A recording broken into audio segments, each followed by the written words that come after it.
రేపొద్దున మీ family members ఉన్నారు. వాళ్ళకి తెలీదు. ఆళ్ళు ఎవరైనా వీడియో కాల్ లిఫ్ట్ చేస్తారు. ఈ కనబడద్ది పరువు, ప్రతిష్ట అందులో పరుగు పోద్ది. ఈ రకంగా ఫీల్ అయ్యేళ్ళు ఉంటారు.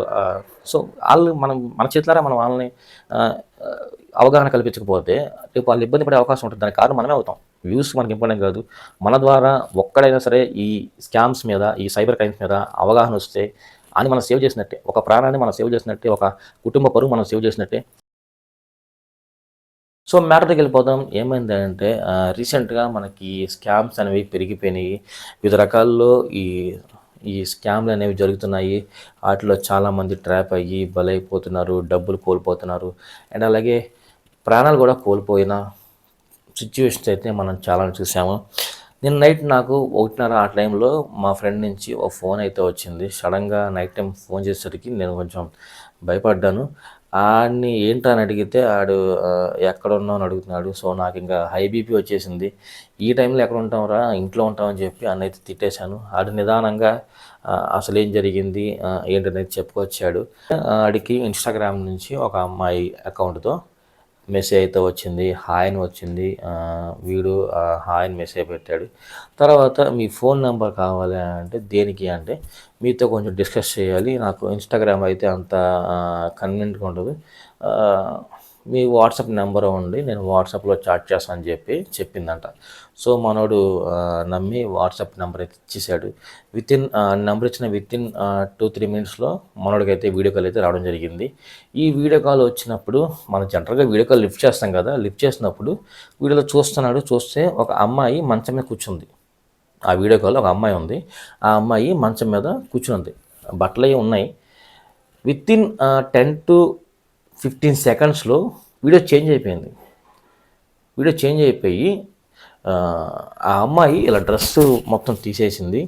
కింద కూడా ఏదైతే ఉంటుందో ఆ ప్యాంటు లేకపోతే ఆ నిక్కర్ అది కూడా తీసేసింది. సో, న్యూడ్‌గా అంటే బట్టలు లేకుండా కనిపించింది ఈ అమ్మాయి. వితిన్ 10-15 సెకండ్స్‌లో. ముందు మంచం మీద వేరే డ్రెస్‌తో ఉంది. బ్లూ టీ షర్టు అండ్ అలాగే జీన్స్ ప్యాంట్ వేసుకొని ఉంది. వితిన్ 10-15 సెకండ్స్‌లో మొత్తం సీన్ అంతా మారిపోయింది. మారిపోయి బట్టలు లేకుండా కనిపించింది. మా వోడు కొంచెం అలర్ట్ అయ్యేలోపు అటుపక్క ఆల్రెడీ స్క్రీన్ రికార్డ్ చేసి ఉంది కాబట్టి ఇదంతా మా వోడు ఇదంతా చూస్తుంటాడు కదా ఏమైంది అని చూసేలోపు మొత్తం రికార్డ్ అయిపోయింది. ఈ వీడియో కాలు ఒక 10-15 సెకండ్స్ రికార్డ్ అయింది. కట్ చేసేసారు. నెక్స్ట్ మినిట్ మా వోడికి ఆ వీడియో ఎడిటింగ్ చేసి అంటే మా వోడు చూసి పచ్చిగా చెప్పాలంటే ఇక కొట్టుకున్నట్టు బాత్రూమ్ మిగిలి కొట్టుకున్నట్టు. సో, ఈ విధంగా అయితే వీడియో అయితే ఎడిటింగ్ చేసి మా వోడు ఫస్ట్ ఏదైతే చూసాడో అలాగా ఈ క్లిప్పు ప్లస్ బాత్రూంలో ఉన్న క్లిప్పు ఈ 2 యాడ్ చేసి బ్లాక్‌మెయిల్ చేయడం మొదలుపెట్టారు. డబ్బులు డిమాండ్ చేస్తున్నారు. నువ్వు డబ్బులు ఇస్తావా లేదా ఈ వీడియోని నీ ఇన్‌స్టాగ్రామ్‌లో ఉన్న ఫ్రెండ్స్‌కి పంపించమంటావా? యూట్యూబ్‌లో అప్లోడ్ అవుతుంది. 2K కొట్టు నేను వీడియో డిలీట్ చేస్తా అని చెప్పి ఈ విధంగా మా వోడిని బ్లాక్‌మెయిల్ చేయడం మొదలుపెట్టారు. సో, మా వోడు ఇంకా ఏం తెలియదు నాకు ఫోన్ చేశాడు. ఆ టైంలో ఫోన్ చేసేసరికి సరే నేను ఇవ్వాల్సిన టిప్స్ నేను ఇచ్చాను.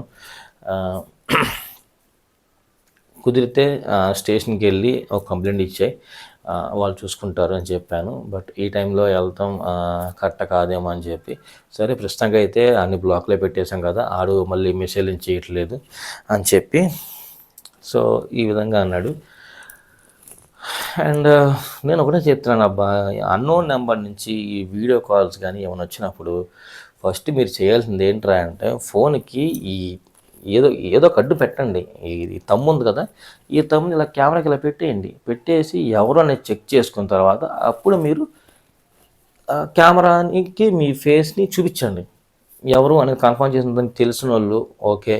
అప్పుడు చూపించింది. అంతేగాని మీరు మన జనరల్‌గా ఎవరైనా సరే నేను అదే చేస్తా. ఎవడ్రా వీడియో అని చెప్పి లిఫ్ట్ చేసి చూసేసరికి ఆళ్ళు అక్కడ అటు పక్క స్క్రీన్ రికార్డ్ చేసుకొని మనం చూస్తుందంట వాళ్ళు రికార్డ్ చేసుకుంటారు. మనం చూసేది వేరు. ఈ లోపల వేరే బిట్ వచ్చేస్తుంది. మనం చూసింది రికార్డ్ అయిపోయింది. చూసింది ప్లస్ వేరే బిట్ ఏదన్నా వేరే బిట్ చెప్పలేం కానీ వేరే బిట్ పెట్టేసి ఇదే చెప్పా కదా, బాత్రూంలో ఉన్న బిట్రోడ్ పెట్టేసి 2 కలిపేసి మనం బ్లాక్మెయిల్ చేస్తూ మొదలు పెడుతున్నారు. మొత్తుకుంటున్నాను, వద్దురా బాబు, అన్నోన్ నెంబర్ నుంచి వీడియో కాల్స్ వస్తే లిఫ్ట్ చేయమాకండి. లేదు మీకు అంత కుతూహలంగా ఉంది ఎవడు అనేది అనే కుతూహలంగా ఉంటే ముందు ఈ తమ్ముని కెమెరా అడ్డు పెట్టి ఎవడో కన్ఫర్మ్ చేసుకుని ఆ తర్వాత మీరు వీడియో కాల్ మాట్లాడుకోండి. అనవసరంగా ఇరికిపోయి లేనిపోని టెన్షన్ తెచ్చుకుని పరుగు పోతున్న భయంతో ఎందుకు మనకి తలనొప్పులు. సో కొంచెం జాగ్రత్తగా ఉండండి. ఈ వీడియోని షేర్ చేయండి అబ్బా.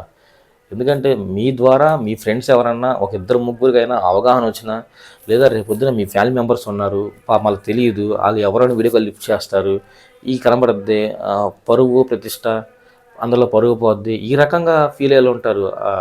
సో వాళ్ళు మన చేతులారా మనం వాళ్ళని అవగాహన కల్పించకపోతే రేపు వాళ్ళు ఇబ్బంది పడే అవకాశం ఉంటుంది. దానికి కారణం మనమే అవుతాం. సో దయచేసి ఈ వీడియోని షేర్ చేయండి. వ్యూస్ మనకి ఇంపార్టెంట్ కాదు, మన ద్వారా ఒక్కడైనా సరే ఈ స్కామ్స్ మీద, ఈ సైబర్ క్రైమ్స్ మీద అవగాహన వస్తే అని మనం సేవ్ చేసినట్టే, ఒక ప్రాణాన్ని మనం సేవ్ చేసినట్టే, ఒక కుటుంబ పరువు మనం సేవ్ చేసినట్టే. సో కాబట్టి కొంచెం అలర్ట్గా ఉండండి. రాత్రి కూడా మా ఫ్రెండ్ నాకు ఫోన్ చేసినప్పుడు నాకు కూడా అర్థం కాలేదు. సరే, నాకున్న అవగాహనతో నాకున్న టిప్స్ అయితే వాడికి ఇచ్చాను. ఒక పోలీస్ స్టేషన్ విజిల్ పెట్టి పలానా పోలీస్ స్టేషన్ ఉన్నానని చెప్పు, ఆడు తగ్గుతాడు, లేదా మా అన్న ఎస్ఐ ఆడితో మాట్లాడతాను ఒక్క నిమిషం అని చెప్పి. సో ఈ విధంగా అంటే డిపార్ట్మెంట్ పరంగా ఏమైనా యూజ్ చేస్తే అటు పక్క ఉన్న స్కామర్ భయపడి ఏమైనా తగ్గుతాడని చెప్పి ట్రై చేసాము. వాడు అట్లాగే తగ్గాడు. మళ్ళీ మెసేజ్ ఏం చేయాల, మళ్ళీ కన్ఫర్మేషన్ కోసం మళ్ళీ తిరిగి మామూలుగా వీడియో కాల్ చేశాడు. ఈ నిజంగా స్టేషన్లో ఉన్నాడా లేడా అని తిరిగి వీడియో కాల్ చేయడం. సో ఏదో ఒకటి మీరు అనవసరంగా భయపడిపోయి ఏదేదో చేసుకుని అంత ఈ రోజుల్లో ఈ స్కామ్స్ అనేవి కామను, ప్రతి ఒక్కరికి తెలుస్తున్నాయి. కాకపోతే అవగాహన అనేది ఉండలేదు. నేనా సరే ఏదో పనిలో ఉంటాను, వాడు వీడియో కాల్ చేస్తాడు, లిఫ్ట్ చేస్తాను, ఇరుక్కుపోతాను. బట్ అది మనం చేసిన తప్పు కాదు, మనం ట్రాప్లో పడిపోతున్నాం అంతే. మనకు తెలియకుండా జరిగిన తప్పుకి మనం బాధ్యులు కాదు. కాబట్టి భయపడాల్సిన అవసరం లేదు. మీ ప్రాంతంలో ఉన్న పోలీస్ వారికి ఇన్ఫర్మేషన్ ఇవ్వండి, కంప్లైంట్ రేజ్ చేయండి. వాళ్ళు అక్కడి నుంచి సైబర్ క్రైమ్కి కంప్లైంట్ రేజ్ చేస్తారు. ఆ అకౌంట్ని బ్లాక్ చేయడమో లేదా ట్రేస్ చేయడమో జరుగుతాయి. ఎంక్వైరీ పరంగా వాళ్ళు చేస్తారు. సో ఇది మళ్ళీ చెప్తున్నాను, స్కామర్స్ ట్రాప్లో దయచేసి ఇరుక్కోవద్దు అండ్ చాలా జాగ్రత్తగా ఉండండి. మ్యాక్సిమం అన్నోన్ కాల్స్ని అవాయిడ్ చేసేయండి. అది matter. So thank you so much. Video అయితే షేర్ చేయడం మర్చిపోకండి. Thank you.